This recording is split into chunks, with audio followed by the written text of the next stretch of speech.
I want to thank you for your recent roundtable that you brought to York County to discuss child welfare and how every level of government can work together to build stable homes and stronger communities. We really appreciated it. So I wanted to follow up on the line of questioning that Senator Santisero began with you with regard to the proposal for reproductive health funds. As stated, your budget request included $3 million in state funds for a new appropriation entitled Access to Reproductive Health Care. And I'm very happy to hear you state on the record that that $3 million will not go to abortion services, because I've had many constituents contact me with great concern with regard to this new line item, with the belief that it would provide taxpayer-funded abortions. It will not. So you indicated that that $3 million would go to Planned Parenthood. Is that correct? That's correct.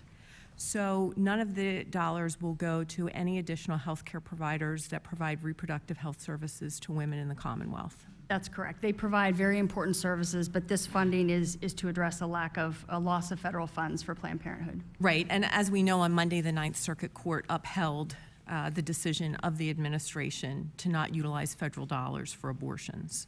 So how do you differentiate between the types of services that Planned Parenthood provides? How do you tell them that, you know, what they can and cannot use the $3 million for? Are there any restrictions on how that money can be used?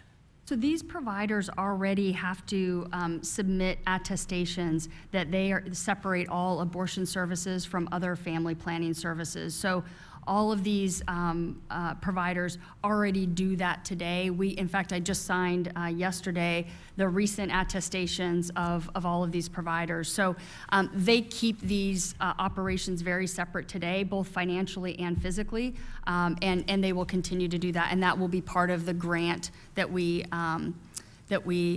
enact with them.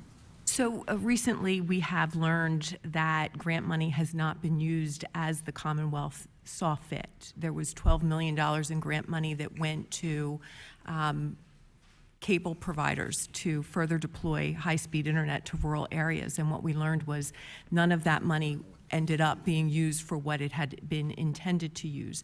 How do you intend to audit to assure that those grant funds are used for what they're being said they are used for? These organizations go through independent audits to check for all of these things, and we get that information as well as their attestation. So we will be checking. Well, I can certainly say that it would be incredibly difficult to support a budget proposal that provides $3 million for abortions, but a $45 million cut to school safety. So I think that would send a very disturbing message to the public. Thank you, Mr. Chairman. It's not funding abortions, just so we're clear.